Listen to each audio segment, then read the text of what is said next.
I feel pretty good. Yeah? I feel real good.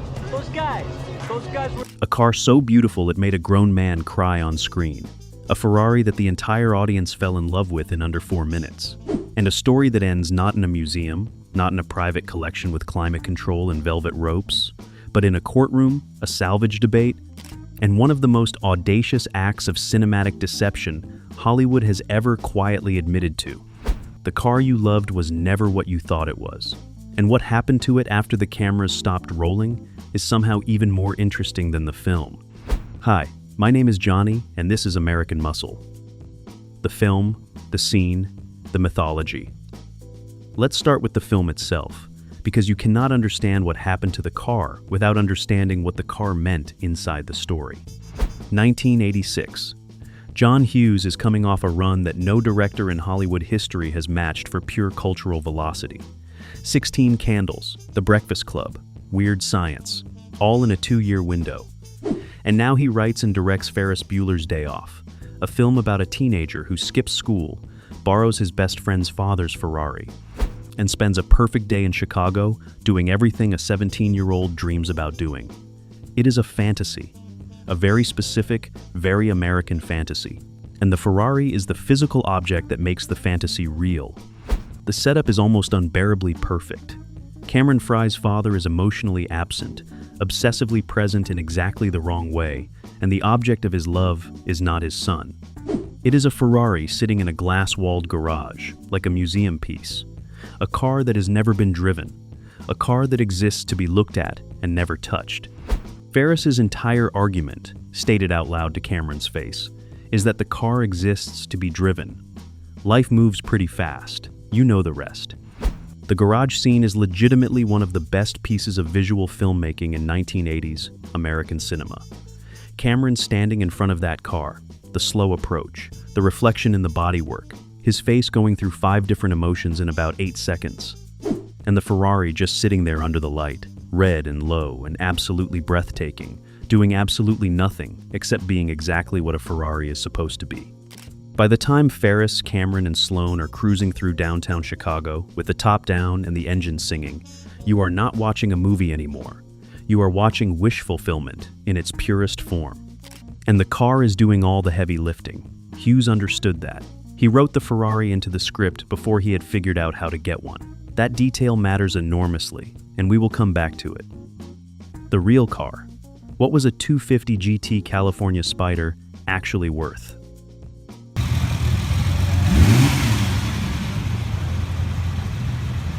Now let's talk about what a genuine Ferrari 250 GT California Spider actually is, because this is where most people's eyes go wide when they hear the numbers.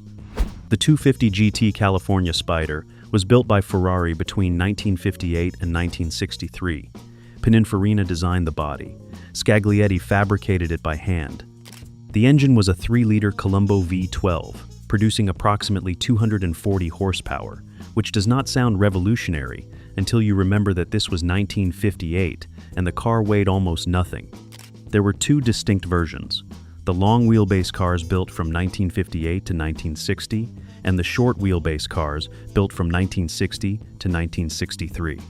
Combined production across both versions totaled approximately 100 cars. 100. Not 100,000. Not 100 per year. 100 total. Ever. Across the entire production run. By 1986, when John Hughes was making Ferris Bueller, a genuine 250 GT California Spider was already one of the most valuable Ferraris in existence. We are talking about a car that was worth somewhere in the range of $300,000 to $500,000 at the time. Today, that number is almost incomprehensible. In 2014, a short wheelbase California Spider sold at auction for $17.16 million. $17 million for one car, and that was over a decade ago. The current market for a documented, numbers-matching example is somewhere north of $20 million. So when you are sitting in that theater in 1986, watching Cameron push the Ferrari off the back of the garage and through the glass wall and into the ravine below, and you hear the audience gasp, you are listening to people who understood, even then, that something irreplaceable had just been destroyed on screen. The emotional gut punch of that finale works precisely because everybody in the room understood what a Ferrari meant, even if they did not know the specific model, the production numbers, or the auction record. Hughes knew this. He built the entire emotional architecture of the third act around it. The car had to be real enough that its destruction meant something. And this is exactly where the story gets complicated. The deception. What John Hughes actually used. Here is the thing. It was not real, not exactly. John Hughes needed a Ferrari 250 GT California Spider for his film. What he could not do, in good conscience and within a production budget, was put a $300,000 irreplaceable Italian artifact in the hands of a film crew in Chicago and ask them to drive it through the streets and eventually, deliberately, destroy it. The insurance alone would have been a conversation nobody wanted to have. The studio would have said no. Hughes likely would have said no to himself if he had slowed down long enough to do the math. So the production went looking for a solution, and they found one in a company called Modena Design and Development, based in El Cajon, California. Modena, run by a craftsman named Neil Glassmoyer, had built a small business around constructing tribute versions of rare Ferraris on donor chassis. Not licensed replicas, not factory-authorized anything. Hand-built recreations using fiberglass bodies mounted to donor platforms, typically late 1960s and early 1970s. MGB roadsters, occasionally Datsun chassis, fitted with period-correct Ferrari-style bodywork and detailed to a level of craftsmanship that could, under the right lighting conditions and from the right camera angles, pass convincingly for the real thing. The production purchased 3 Modena Spider Californias for the film. 3 cars built to represent the 250 GT California, each one a fiberglass body over a donor chassis, with no Ferrari DNA anywhere in the mechanical package. The engines were not V12s. The suspension was not Italian. The handling was absolutely nothing like a genuine Scaglietti-bodied Ferrari. But the shape was right. The proportions were close enough. And in 1986, on a film set with controlled lighting and a cinematographer who knew his job, they were convincing enough to make the entire world believe. One of the 3 was designated the hero car.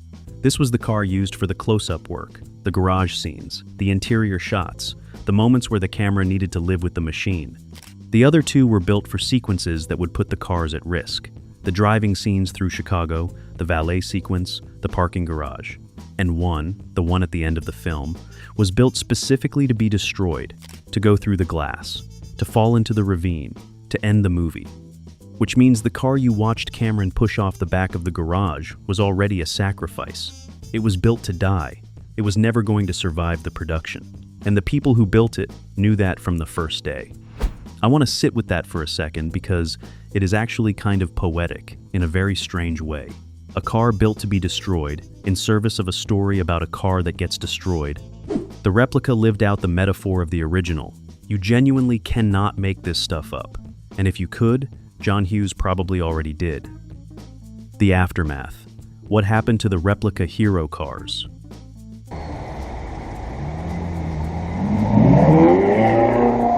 Now here is where the story goes sideways in a way nobody saw coming.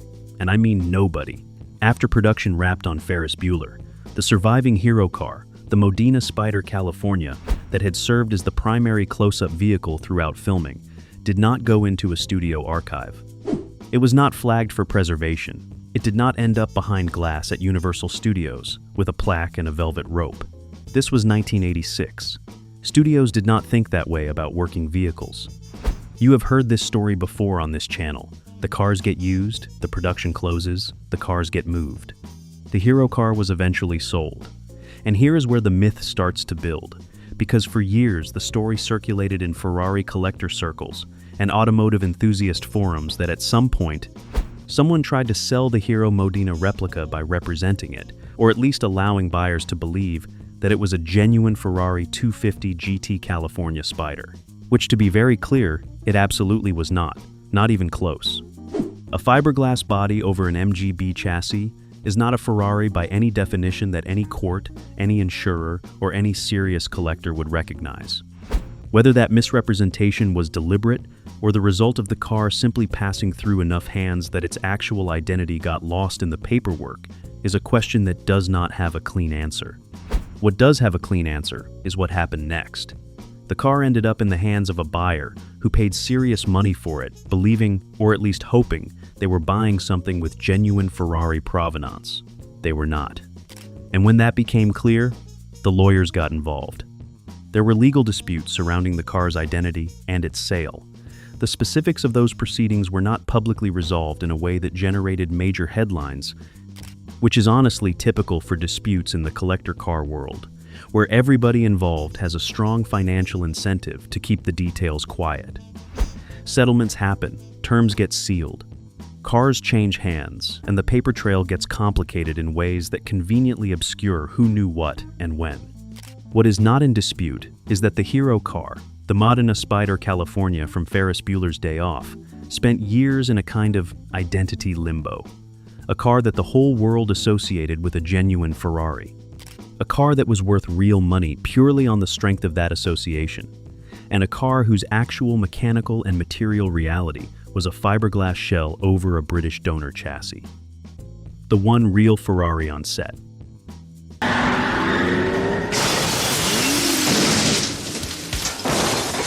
So, what about a real Ferrari? Was there ever an actual 250 GT California Spider anywhere near this production? Because this is the question that has generated more heated forum arguments than possibly any other single topic in movie car history. And the answer is yes, sort of. Buckle up. Here is what the evidence points to. For specific scenes demanding a level of authenticity that a fiberglass body over an MGB chassis simply could not fake at close range, the production arranged access to at least one genuine vintage Ferrari. We are talking about the garage scenes specifically. The moments where the camera is inches away from the bodywork, where the light is catching the curves in a way that a trained eye would immediately flag as wrong if the proportions were even slightly off. A Modena replica is convincing from 20 feet. It is less convincing when a cinematographer is essentially lying on the floor next to it. So a real car came in for those shots. A legitimate period example with actual Ferrari provenance, actual Italian metalwork, and an actual Colombo 512 under the hood. The specific chassis number, the ownership history at the time, and the exact contractual arrangement between that owner and the production are details that have never been fully confirmed in the public record. Nobody who was in that garage in 1986 has gone on the record with the complete paper trail, and honestly, given the value of these cars today, that owner probably had very specific instructions about how close anyone was allowed to get. What is not in dispute is this: that car did not go through the glass. The genuine Ferrari was present for the static work, the beauty shots, the close-up moments that required the real thing. The Modena replicas handled everything that moved, and the one built to be destroyed did exactly what it was designed to do. When production wrapped, the genuine car went back to its owner. No drama, no lawsuit, no decade and a half of legal proceedings and identity confusion. Just a Ferrari returning to a private collection, the way Ferraris always do, quietly, expensively, and without any interest in being talked about. Some cars just want to be left alone. You cannot really blame them. Where are they now? Now, let's talk about where the surviving cars actually ended up, because this is the part that movie car people have been tracking for years, with varying degrees of success and frustration. And I want to be straight with you here, because the trail on these cars is genuinely complicated in ways that deserve honesty rather than false confidence. The hero Modena Spider California, the car that carried the weight of the entire production, that sat in that glass-walled garage and reflected the light in ways that made audiences forget they were looking at fiberglass over a British chassis, did not have a clean or dignified post-production journey. After the legal complications surrounding its identity and sale, the car eventually landed with collectors who documented it properly and presented it for what it actually was, a replica. A production-built tribute car with genuine film history and zero Ferrari DNA, which, to be clear, is the right way to handle it. The film history is completely real. The cultural significance is completely real. The car earned its place in the story. It just needs to wear its actual identity, rather than borrow one it was never entitled to in the first place. One of the surviving Modena replicas, and there is some legitimate debate in enthusiast circles about which specific car this was, ended up on display at the Volo Auto Museum in Volo, Illinois. If you have never been to Volo, it is worth understanding what that place is. It is not the Peterson. It is not a glossy Los Angeles institution with a celebrity donor wall and a rooftop bar. It is a dedicated movie car collection in a small Illinois town that takes this stuff seriously in exactly the way it deserves to be taken seriously. Cars that are not what they appear to be on screen, but carry documented production history. Cars that did real work on real film sets and then got preserved because someone cared enough to do it properly. The Ferris Bueller replica sat there for years as one of the collection's signature pieces. Thousands of people made the drive out to Volo specifically to stand next to it, to get close to the bodywork, to look at the thing that Cameron Fry stood in front of in that garage, and feel whatever it is people feel when they are close to an object that was present for something that mattered to them. The fact that it was fiberglass did not seem to diminish that experience for anybody, which tells you something important about what movie cars actually are and what they actually do to people. Whether that car is still at Volo today is a question I want to be careful about answering with false certainty. Volo operates as a buying and selling collection as much as a preservation institution. Cars arrive with documentation and sometimes leave quietly for private buyers who want a piece of film history on their own terms, without the public visibility. The inventory moves. If you have current documentation on the whereabouts of any of the surviving production cars, the comment section below is wide open, and I mean that genuinely. The third car, the one Neil Glassmoyer's team built knowing from day one it was going through that glass, is gone. It went through the wall, dropped into the ravine, and that is exactly where its story ends. No mystery, no trail to follow. That one we know for certain. And somehow, that feels exactly right. Does it matter that they were fake?